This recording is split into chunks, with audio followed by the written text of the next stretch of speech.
Deck the hall with boughs of holly, fa la la la la la la la la. 'Tis the season to be jolly, fa la la la la la la la la. All right, that's probably enough of that. So today I want to carry on with my reading of Sir Ernest Satow's introduction to the voyage of John Saris to Japan in 1613, Saris's own account. All right, so I think we better share the document which I've been reading from, which is a PDF. And last time we got as far as number 4. We don't need those. We got as far as the end of section 4, I should say. So I'm going to start off on section 5, as you can see right here. So off we go. 5. European commercial enterprise in the Moluccas previous to Saris's voyage. And there's a footnote here, number 1. In the preparation of this section, the editor, that is Sir Ernest Satow, has mainly followed Bokemeier's learned work, Die Molukken, comparing it from time to time, especially in the latter portion, with the more detailed narrative of P.A. Thiele, to which reference has been made in the notes. He has also quoted freely from the volumes published by the Hakluyt Society. Satow was multilingual, so he had no problem in consulting Dutch work. Okay, here we go. European commercial enterprise in the Moluccas previous to Saris's voyage. In the earlier portion of his journal, Saris tells us something of the more recent history of the Molucca Islands and of the contest between the Dutch and Spaniards, not then as yet concluded, for the possession of the group. We gather from his narrative that the Dutch had a fort on Batchian, several on Makyan, and one named Marieko on the, or Mariko maybe, on the western side of Tidore, while the Spaniards held one on the eastern side of that island and a castle on Ternate. He also speaks of warfare between the native princes of Tidore and Ternate. When his journal was being prepared for publication by Purchas, Saris added a general sketch of the state of the islands, enumerating the settlements possessed by the two contending parties, which has been inserted in its proper place in the present volume. This was apparently drawn up from information that came into his possession after his visit to the islands, as it includes the names of the Dutch settlements on Ternate and Makyan, which are not mentioned in the manuscript. The existence of the islands which furnished the spices so highly valued in Europe had long been a matter of general knowledge, but their approximate situation was first ascertained after the capture of Malacca in 1611. Well, what's going on here? Somebody's crossed this out. Are they saying it's 1511? I don't know. By the Portuguese under Albuquerque. I suppose we could quickly Google capture of Malacca and see what it gives as a date. Hold on just a second. I'm getting confused here with somebody's written an alternative date in the margin, which is to vandalize the book, of course, but I wonder which is correct. Yeah, 1511, according to this. So interesting. That's a misprint in the original. So Ernest missed that one. The capture of Malacca in 1511 by the Portuguese under Albuquerque. One of his first measures was the dispatch of a small squadron to effect their discovery under Francisco Serrano, Antonio d'Abreu, and Simão Afonso. I apologize for any mispronunciations of these names and of Spanish and Portuguese. They reached the Banda group, whence the first named of these, having twice suffered shipwreck, made his way to Amboina and ultimately to Ternate. Presuming it's pronounced Ternate, not Ternate. At this time, the Spice Islands were divided among four native sovereigns. First, the king of Ternate, whose authority extended over the south part of Mindanao, the Talot and Sangi groups, the Togian Islands, or is that Togian Islands? The east and north coasts of Celebes, the Bangai archipelago, a large part of, here we go, on to the next page, Halmahera. Just check that is the next page. I think it is. Yeah, it should be. Let's have a look. Yes. Halmahera, Mare, Makyan, Motir, the Sula Islands, and the greater portion of the Amboina group. Second, the king of Tidore, recognized as suzerain over the east coast of Halmahera, the east coast of Siram, and the islands to the east of the latter, Salwati, Batanta, and Waigiu, west of New Guinea, and the western part of that island. Third, the king of Batchian with Ombi Major, Ombi Latu, and the surrounding islets. Fourth, the king of Gilolo or Halmahera, who at the time of the first Portuguese visit was a vassal of the king of Ternate. Really need a map, don't we, to visualize all this properly. Serrano gained the friendship of the king of Ternate, and permission to trade was readily accorded to the Portuguese. A squadron from Malacca, under the command of Antonio de Miranda, visited the island and obtained a valuable cargo. It would appear that the kings of Tidore and Batchian were also disposed to be friendly at the outset, but in 1519 a quarrel occurred between the crew of a Portuguese-owned junk and some of the islanders of Batchian, which caused much ill feeling. Hitherto, the Portuguese had been undisturbed by any European rivals, but in 1521, two Spanish vessels arrived at Tidore, or Tidore. These belonged to the famous expedition of Magellan, dispatched by Charles V with the object of reaching the Spice Islands by an all-Spanish route. Serrano is said to have written letters from Ternate containing information about the Moluccas, which induced him to undertake this voyage. Yes, Moluccas are Spice Islands, aren't they? Yeah. How Magellan himself, a Portuguese in the service of his own sovereign with whom he had quarrelled because he was refused a moderate. Okay, there's some notes down here, footnotes, which you can perhaps read.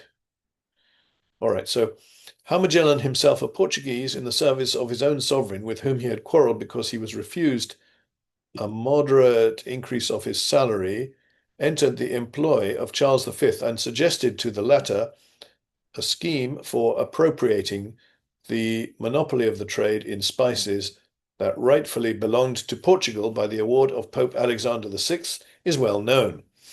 Also that he lost his life in a skirmish with natives of an island of the group afterwards named the Philippines before reaching his goal. Of the two ships, one alone returned safely to Spain, and from this time a lively dispute went on between the two nations regarding the right to trade and acquire territory in the Moluccas, or Moluccas. In 1522, a Portuguese fleet arrived from Malacca to Banda under the command of Antonio de Brito, who, on hearing that both Serrano and the king of Ternate had been poisoned, proceeded thither to avenge Serrano and to expel the Spaniards from the islands. He reached Tidore at the end of May and obtained the surrender of some Spanish traders, but refused the king's proposal that he should establish a settlement on the island. Continuing his voyage to Ternate, he concluded a treaty with the Queen Regent and principal nobles, in pursuance of which he laid the foundations of a fort not far from the capital. Shortly after this, the Queen and her father, the King of Tidore, combined together to expel the Portuguese from the archipelago, but the design being discovered, De Brito seized the two sons of the late king. Their mother managed to escape. The Portuguese commander, allying himself with the Regent Taruese, whom he had been able to attach to his interests, fell suddenly upon Tidore and captured the town of Marico, the ancient fortified seat of the government. Thence he proceeded to attack the Tidorian possessions on Halmahera and Makyan. De Brito was relieved of the command in 1525 by Garcias, and the latter in his turn in 1527 by Menezes. All right. There's a footnote at the bottom there. All right, let's go on. Next page. In 1529, a Spanish vessel arrived at Tidore, and the commander persuaded the inhabitants to join him in attacking the Portuguese in Ternate. A fight ensued, and in which the Spaniards at first gained the advantage, and an armistice was concluded. But on its expiration, the fortune of war changed. Menezes captured the native town and the Spanish citadel. The garrison was, however, allowed to march out with the honours of war, and an agreement was made that hostilities should not be renewed until the question of right was settled between the Emperor Charles V and Dom João of Portugal. Whoops. Sorry, I think I've gone too far.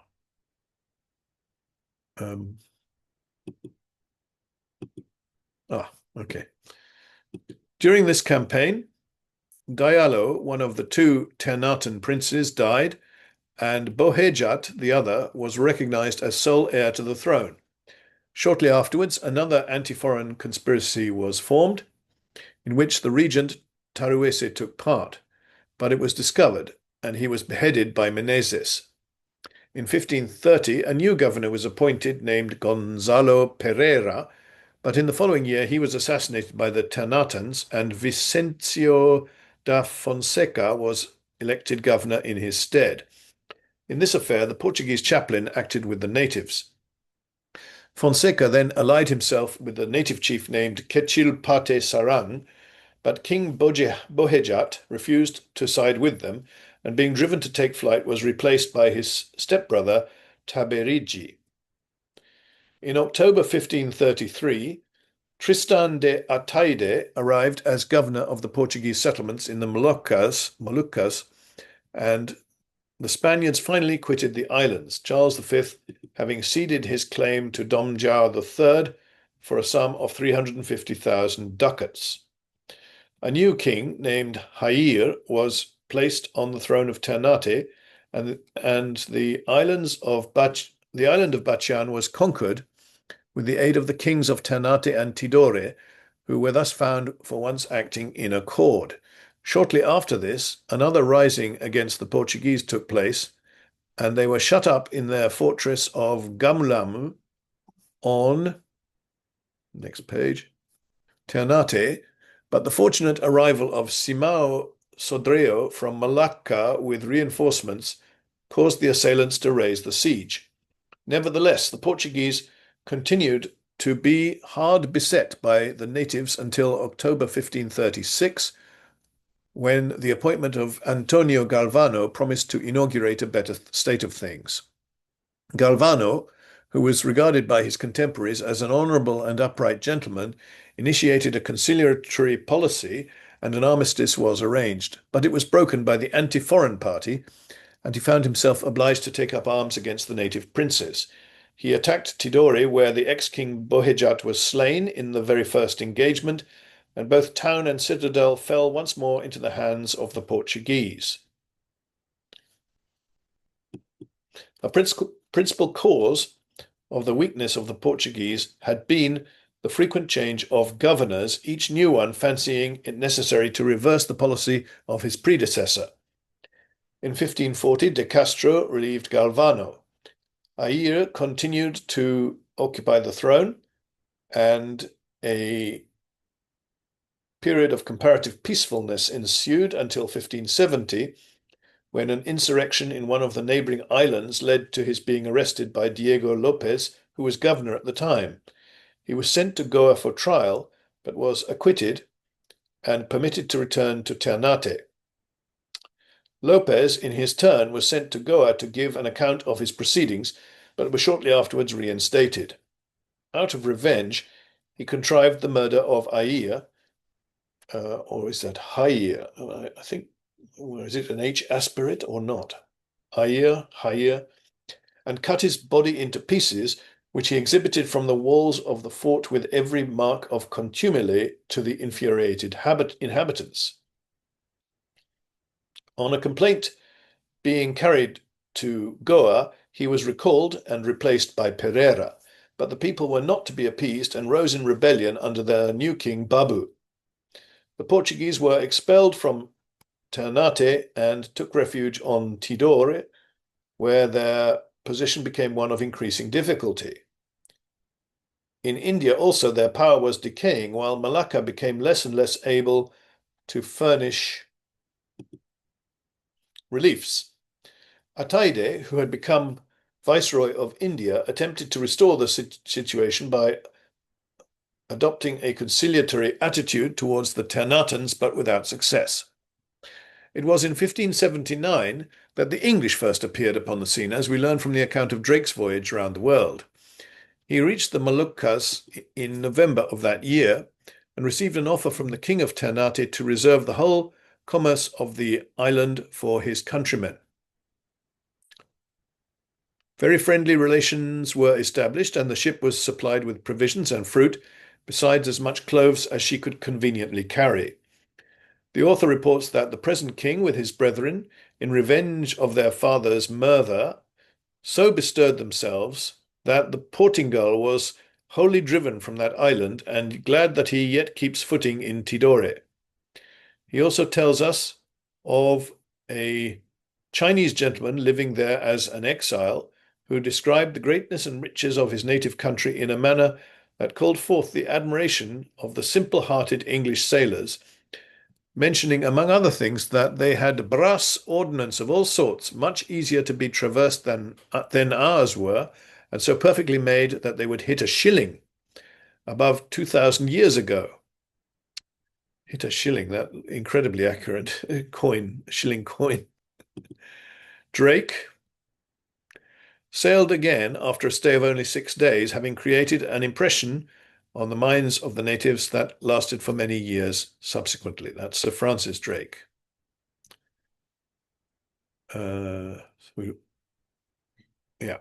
Circumnavigated the globe with a 50-foot clipper, as the story goes. When the crown of Portugal was annexed to that of Spain by Philip II, King Philip II, in 1580, a stronger policy was adopted by the Portuguese. As soon as the news of that event reached the Moluccas, King Babu dispatched an envoy to the sovereign of the peninsula to complain of the oppressive conduct of the Portuguese governors, and with further instructions that if he failed to obtain redress, we've got a footnote, see The World Encompassed by Sir Francis Drake, edited by the late Mr. W.S.W. Vokes for the Hakluyt Society, 1854, pages 137 and onwards. Okay, good. So Drake's story, already published by Hakluyt. Okay, where were we? I'm going to start again with that sentence. As soon as the news of that event reached the Moluccas, King Babu dispatched an envoy to the sovereign of the peninsula to complain of the oppressive conduct of the Portuguese governors, and with further instructions that if he failed to obtain redress at Madrid, he was to cross over to England and Holland to invoke the protection of Queen Elizabeth and the States General. In this, it is easy to see an effect of Drake's visit. The envoy returned in 1584 with nothing but promises. During his absence, King Babu was decoyed on board a Portuguese warship by the offer of negotiations and was carried first to Amboina, whence he was dispatched to Goa, but died on the way, not without a suspicion of foul play having been employed to hasten his end. He was succeeded by his son, Said Berkat, who shortly afterwards treacherously slew at a feast the king of Tidore, his hereditary enemy and a friend of the Portuguese. This event led to a fresh war between the two islands. Beginning to wonder if Tidore should not be pronounced Tidore, as in Bangalore, but I don't know. It's a guess, I'm afraid. In assuming the crown of Portugal, Philip II had promised to administer that country and its colonial possessions separately from his other dominions. It was therefore held to be unconstitutional to send succors to the distressed colonists in the Moluccas from any other quarter than Portuguese India. But as the governor of Malacca had now for some years been unable to render any effective assistance, the settlers in their difficulties turned for aid to the Spanish authorities at Manila in the Philippines. But the latter were at this period too much occupied with plundering expeditions on the coast of China to pay any attentions to applications for help from private persons. Before long, however, a new danger made itself felt. The Dutch, during their War of Independence, had gradually built up a powerful navy, which, after the destruction of the Invincible Armada in 1588, was more numerous and powerful than that of any other European nation. They had formerly traded to Lisbon for the spices and other eastern produce of which they stood in need, but now the idea suggested itself of dispatching their ships direct to the eastern seas to procure these articles on the spot, and thus gain for themselves the enormous profits hitherto appropriated by the Portuguese. So this is the VOC, the Verenigde Ostindische Compagnie, I think it is in Dutch. As was the case with the English also, there existed no reason why they should recognize an enemy's claims based only on a papal bull. No reason why they should recognize an enemy's claims based only on a papal bull. And now that Portugal had become part of the dominions of their oppressor, the King of Spain, they could proceed to roam the ocean both to the east and to the west and spoil the Egyptians at their convenience. Spoil the Egyptians. Trouble other nations and so on. It was in March 1599 that the first Dutch ships under Warwick and van Heemskerk arrived at Amboina. They made a commercial treaty with the native chiefs, subject to the ratification of the King of Ternate, who was still regarded as sovereign.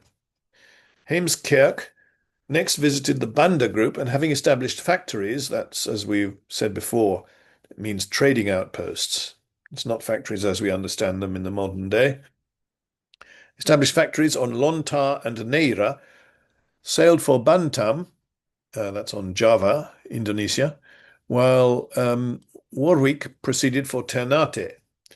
There he was cordially received by Said Berkat, who desired his help in expelling the Portuguese and subjugating his hereditary foe, the King of Tidore, or Tidore.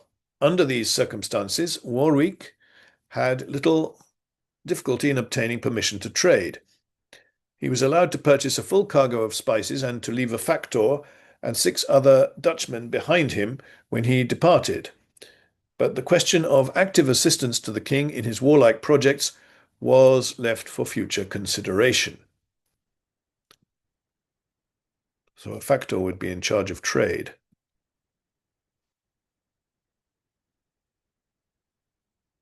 Okay, let's move on. The following year, Van Neck visited Ternate and was eagerly welcomed by Said, to please whom he bombarded the Portuguese fort on Tidore. About the same time, Stephen van der Hagen arrived in the Spice Islands, besieged the Portuguese for several weeks in their fort at Ley Timor on the north side of Amboina. He left a small detachment of 27 men at Hitulama in that island, who were, however, re-embarked in 1601 by Cornelis van Heemskerk. Are we talking about East Timor or something? Ley Timor there. The Portuguese now equipped a large fleet to stop further encroachments of the Dutch and to punish the native princes who had entered into friendly relations with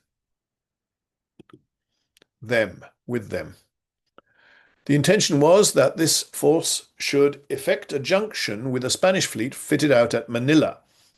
Andre Furtado de Mendoza, who was in command, reached Bantam in December 1601, and after fighting an indecisive action with the Dutch squadron under Wolfert Harmensoen, sailed for the Spice Islands to join the Spanish fleet. He reached Amboina on February the 10th, 1602, where he was disappointed in his expectation of finding the Spaniards, but he captured Hitulama and laid waste numerous villages. Proceeding northwards by way of Huamohel and passing by Ternate, he came back to Tidore, where he anchored on October the 10th, 1602.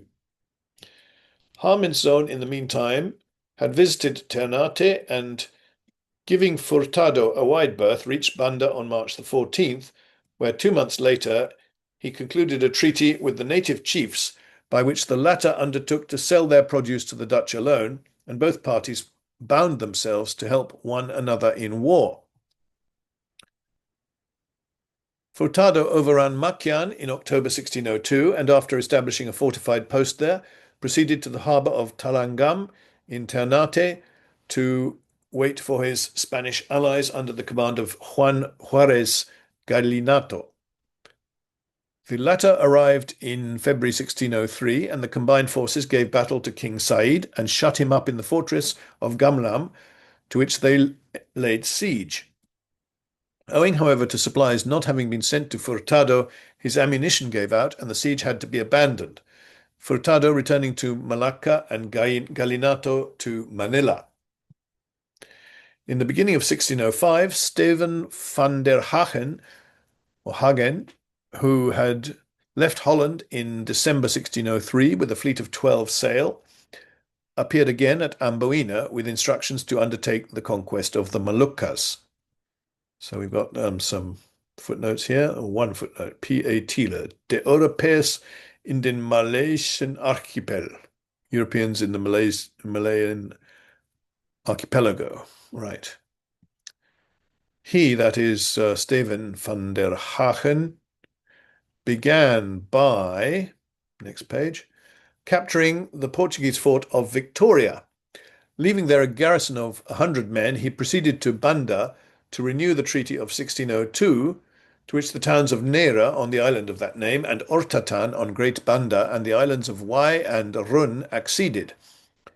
His second in command, Cornelis Bastienzoon, had in the meantime been dispatched to attack the Portuguese fort on Tidore. Finding his forces insufficient, he asked and obtained the help of King Said of Ternate, which enabled him to achieve success.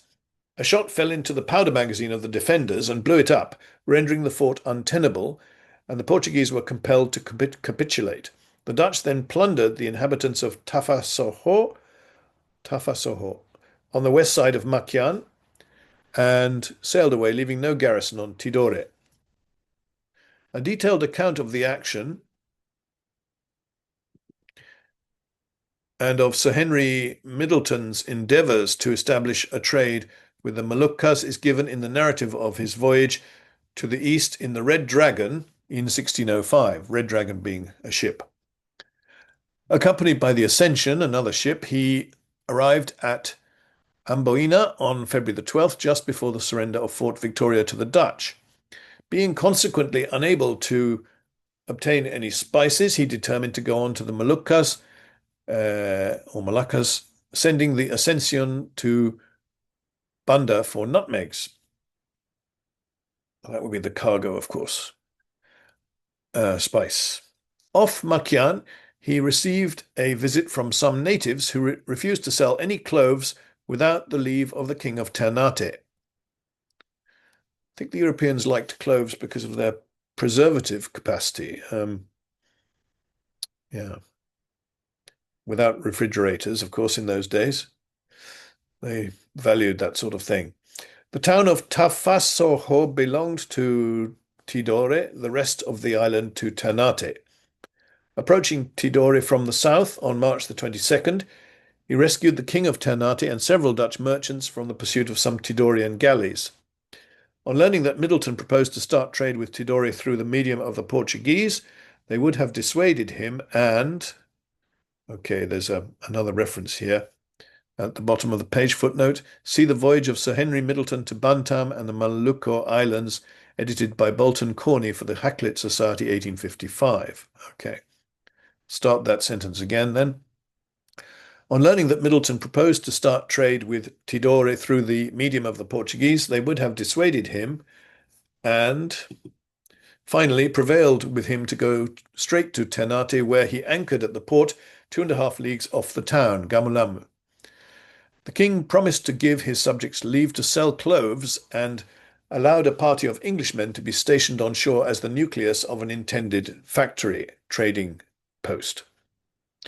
He also provided Middleton with a letter to the governor of his own part of Makyan so that he should be able to obtain a cargo in case the Portuguese refused to trade. On the 27th, in accordance with his expressed resolve, Middleton brought his ship over to Tidore and anchored not far from the fort, where, after some haggling over the price of goods, the Portuguese governor agreed to let him have some cloves. While cargo was being collected, the Dutch squadron hove in sight, and Middleton made haste to be gone, especially as 2 Ternatan officers who were on board with him urged his departure for Makyan.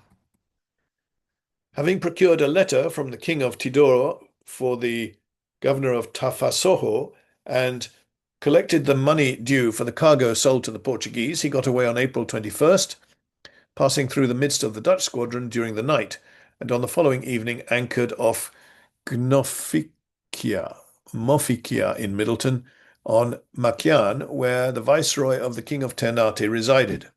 Here he delivered the letter, but as no cloves were forthcoming, he proceeded to Tafasoa, on the other side of the island, a town belonging to Tidore. The Portuguese had a small blockhouse there occupied by 5 men.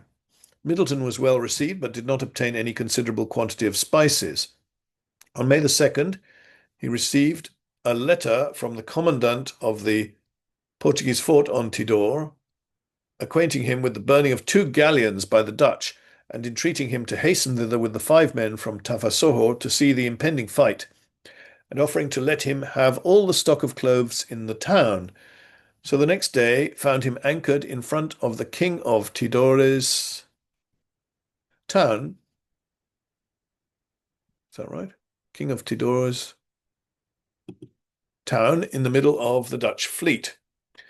The attack on the fort began on the afternoon of the 7th and continued all the 8th and part of the 9th, when the explosion occurred that has already been mentioned. In this action, the Ternatans assisted the Dutch, while the Tidorians fought on the side of the Portuguese.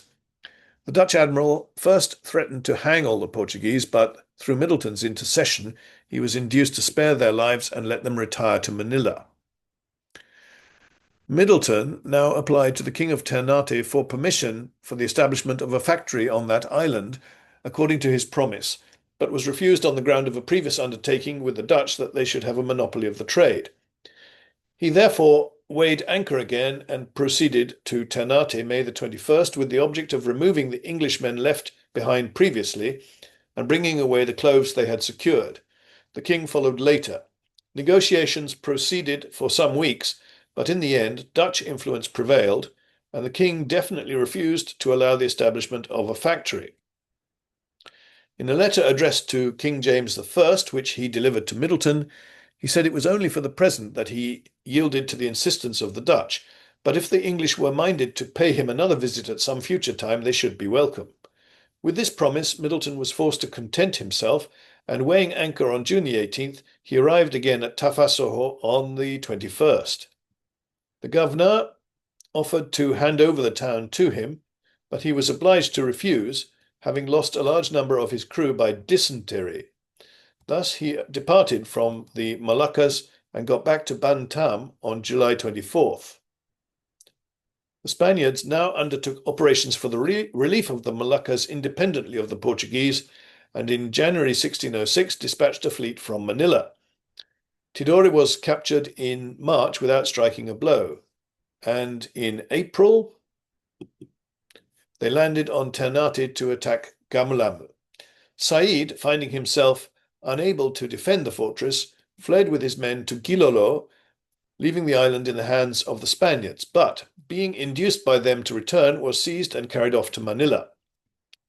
He had left his son Modafar behind at Gilolo, and the people of Ternate, fearing that they would never see Said again, declared Modafar his successor and began to arm. In the beginning of 1607, Matelieff the Younger anchored with 6 ships at Bantam, where he heard that envoys from the Ternatans had shortly before been there to invoke the assistance of the Dutch. Following them to Amboina, he overtook them at Fort Victoria and sent them on ahead to Gilolo with a friendly message to Modafar.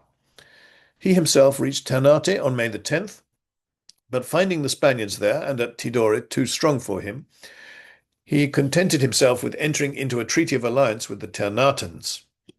By this instrument, the Dutch were to have a post at Maleo on the north side of the island, placing there a garrison of 30 to 40 men, while the Ternatans recognized the suzerainty of the States General and undertook to defray all expenses. The whole crop of cloves was to be sold to the Dutch at a price to be fixed afterwards by mutual agreement. Having placed the new fort of Maleo in a defensive condition, Matelieff sailed for China. The Spaniards attacked the place soon after he left, but were unable to reduce it. It sounds like a Russian name, Matelieff, doesn't it? Interesting. Oops. The year 1608 saw another effort on the part of the English to establish themselves in the Moluccas.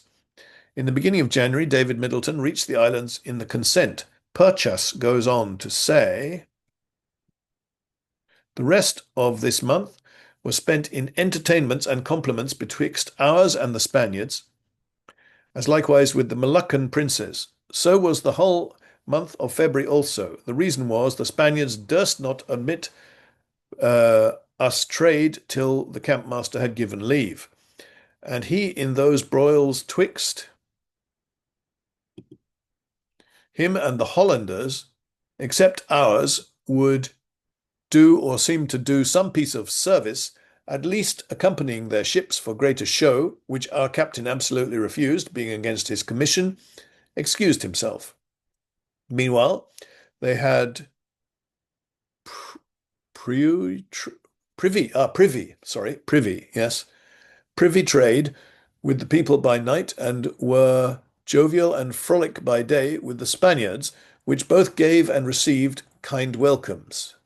So the U is a V. You should read it as a V in modern English. In the beginning of March, they were permitted open trade, but this within few days was countermanded, and we commanded to be gone. And thus they spent the time till March the 14th, when they weighed anchor, and set sail. Some trade they had also in the way. And there's a footnote, number 1, for that at the bottom of the page, which of course is where you find footnotes. Next, just when David Middleton was at the Moluccas, Matelieff, I think, fell in with Paulus von Kayerden, who had sailed with a fresh fleet from Holland in April 1606 and had wasted much time in vainly trying to reduce the Portuguese fortress of Mozambique and in chasing Portuguese galleons. At Matelieff's suggestion, van Kayerden proceeded to Ternate with 10 ships, arriving there May the 18th. A month later, he captured Tafasoho on Makyan from the Spaniards, but in the autumn of the same year, he fell into their hands and was carried a prisoner to Manila. A powerful fleet under Peter Willemsson Verhoef, with 1,900 men on board, had been dispatched from Holland in December 1607, and on its arrival at Bantam, Java, Indonesia, in the island of Java, in February 1609, the Vice Admiral François Villert was detached with 4 vessels to Ternate via Makassar. The instructions of the Dutch East India Company, the VOC, Verenigde Ostindische Compagnie, who expected a truce to be shortly concluded with Spain, were to obtain possession of the clove and nutmeg-producing islands by treaty or by force before September the 1st, 1609.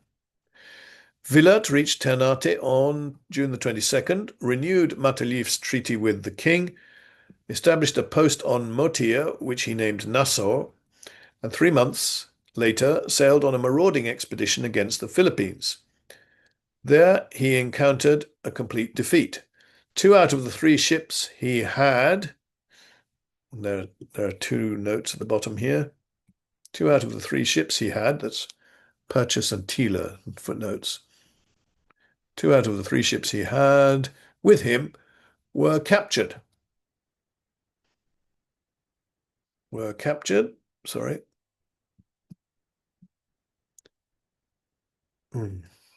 Sorry, wait a minute.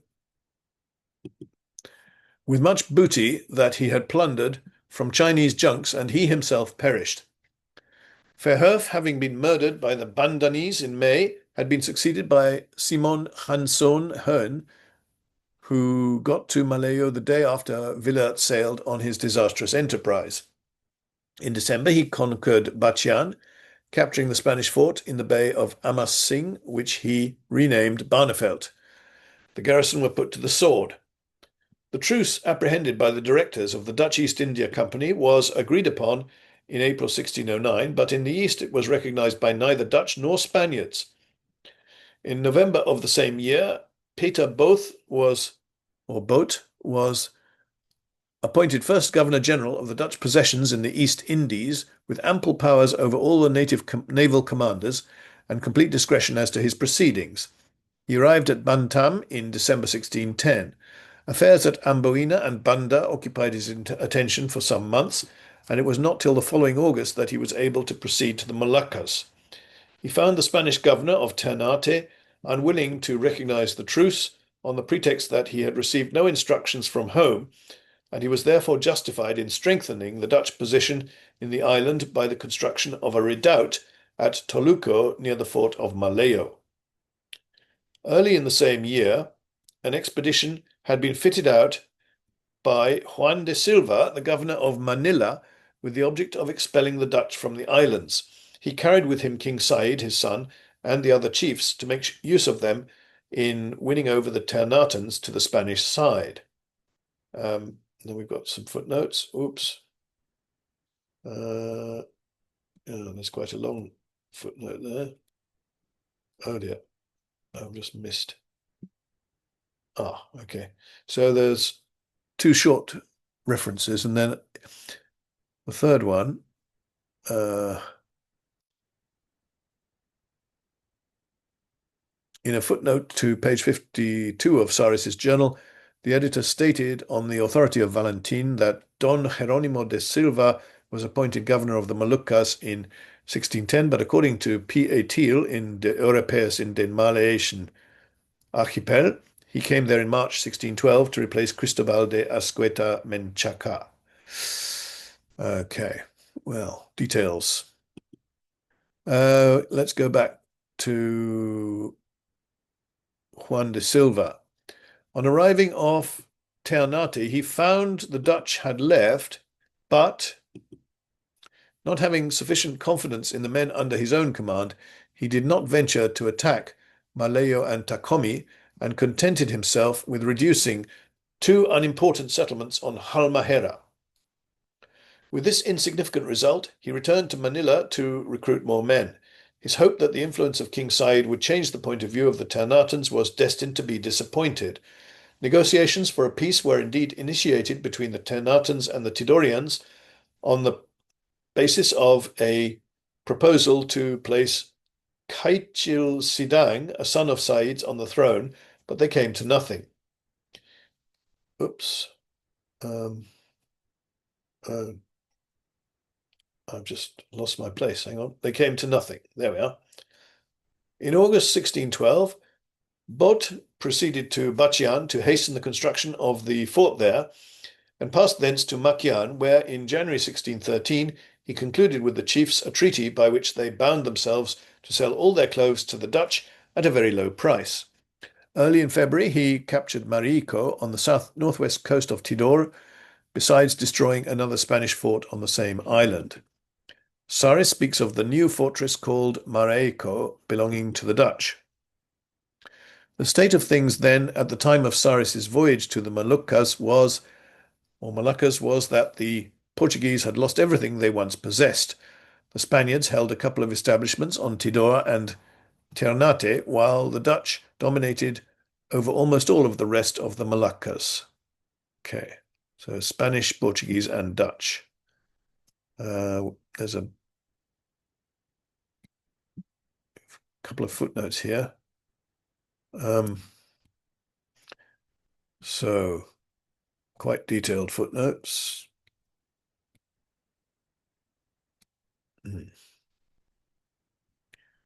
I don't think I'm going to read all of that. If you want to pause and read it for yourself, go ahead. Can't stop you anyway, can I? All right, next page. The following table shows the actual position. Dutch on Batchian, Fort Barneveld, on Makyan, Tafasoho, and two other places, on Tidore and Marico, on Ternate, Malayo, Tacomi, and Toluco.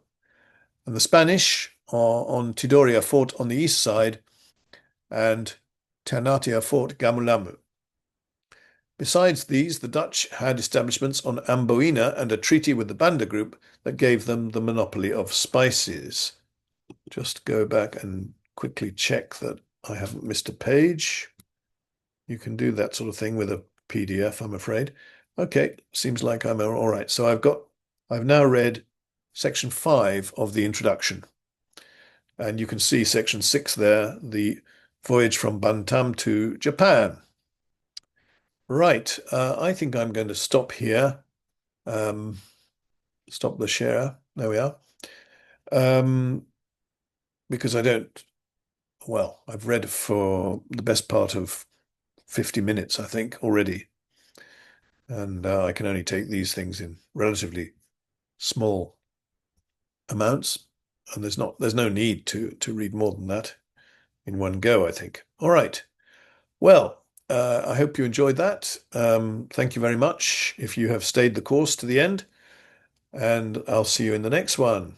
Don't forget to like, comment, and subscribe, please. Thank you. Bye now.